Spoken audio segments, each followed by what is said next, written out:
Now, not many people know this, but there are more advanced coaching techniques available than there ever have been before. Have you ever stopped to think about what is actually the most challenging part when it comes to coaching skills?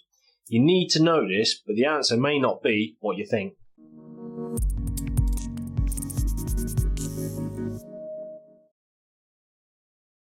Now, the thing people find the most difficult by far in coaching is always in giving people feedback. Keep watching this video to get your free copy of our Ultimate Coaching Guide. If you get feedback wrong, you'll quickly find just how awkward and unpleasant the experience can be for both you and the person you're coaching. Get it right and you'll be able to improve your team's performance faster and easier than 99% of managers and leaders out there. In this episode, we're going to tell you the secret to giving feedback without offending or demotivating so you can take advantage of executive level coaching skills. That's all covered later in this video. We're going to cover how to give feedback to a new employee or team member, what you need to do if you find yourself putting that feedback conversation off when you know you need to have it with someone, and what employees really want from feedback. Over the years, we have been responsible for thousands of employees, and we have trained hundreds of managers and leaders how to give effective feedback.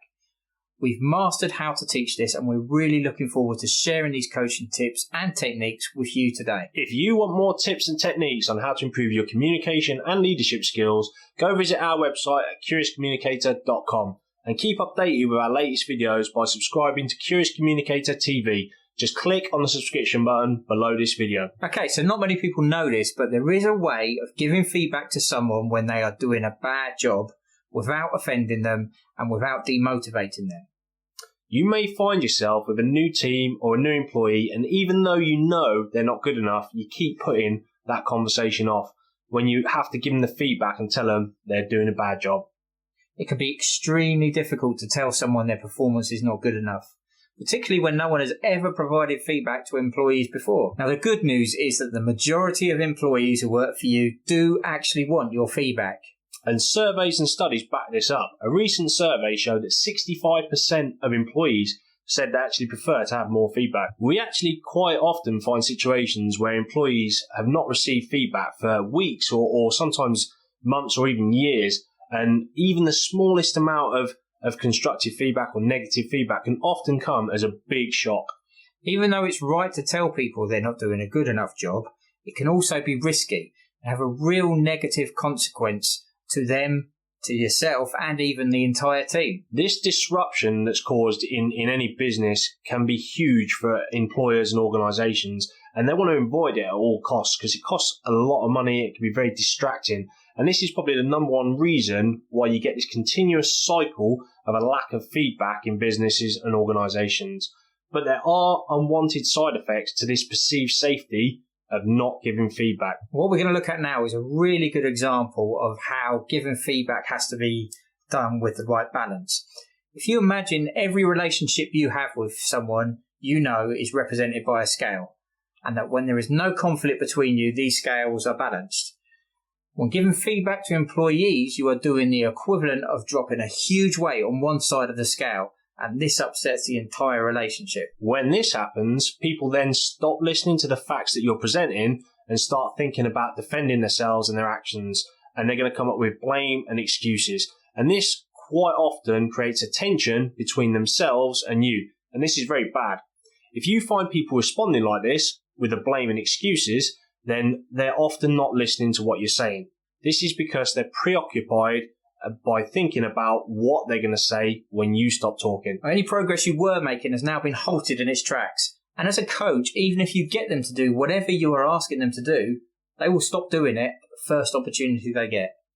And it may also have the other side effect and consequence of breaking down the relationship between you and them over the long term. And this is something you absolutely want to avoid if you want to be successful in the long term with coaching. Now, this feedback technique is simple and easy. And if you are like many of the managers and leaders who are out there already, being honest with their people, it means you are 50% of the way there.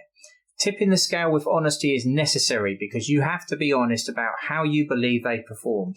The problem is, the longer it's been since they last heard the truth and had some feedback, the more negative that feedback is going to feel for them, and the more dramatically you're going to tip the scale. When people haven't received feedback or they've had little and not very often, they're going to feel like you've just dropped a bomb.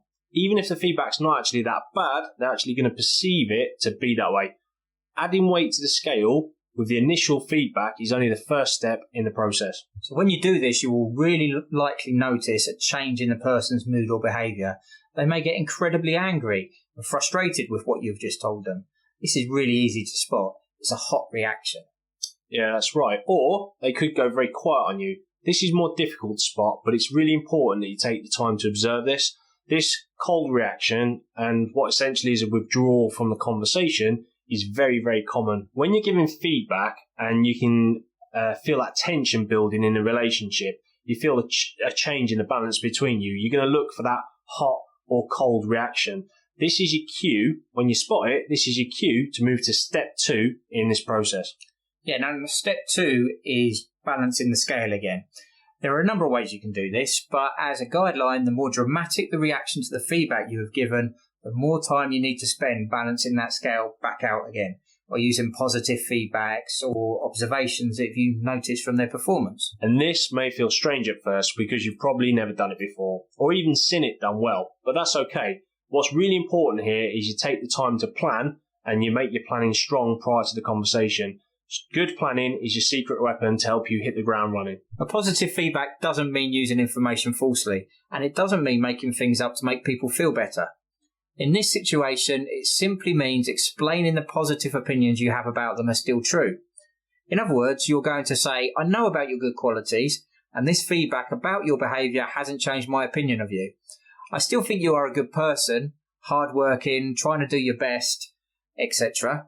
They need to know that you don't think they are a completely different person just because you are giving them some negative feedback.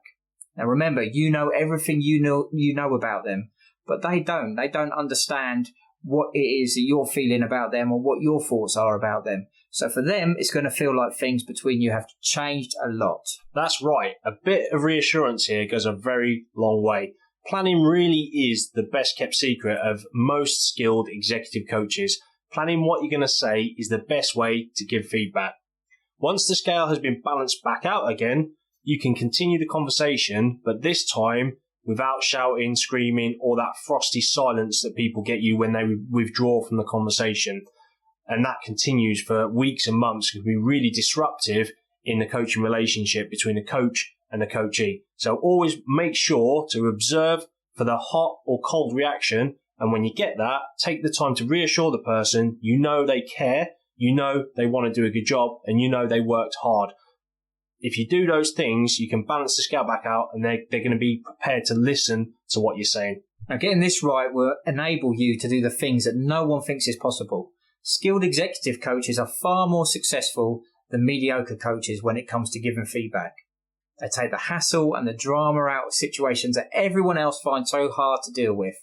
This leaves them free to focus on getting out in front of the pack and staying there. So next time you can sense a breakdown in the conversation you are having, have a think about how you can balance that scale back out again. And that brings us on to step 3.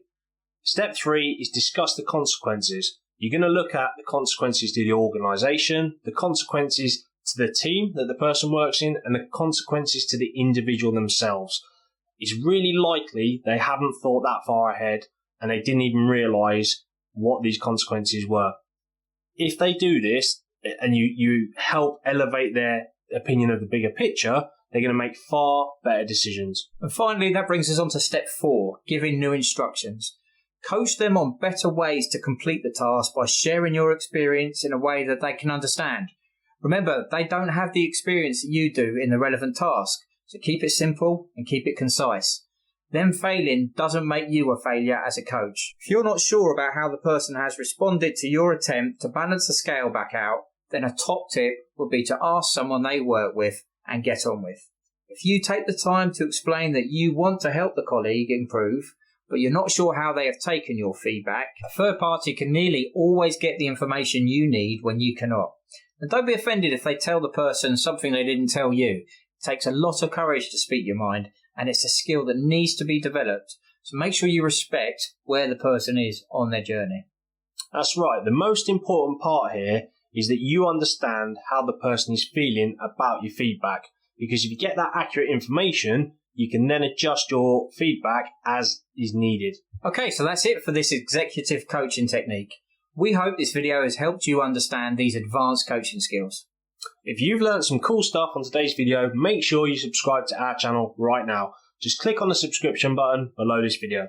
Also, if you want more tips to help you improve your leadership and communication skills, head over to curiouscommunicator.com and sign up to the newsletter.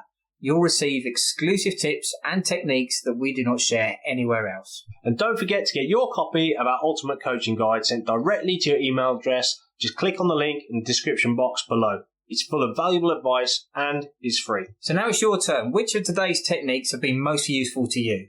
Will it be using the balance the scale technique to give feedback? Or maybe it's to seek information from a third party to help you make better coaching decisions. Either way, let us know by leaving a comment below right now.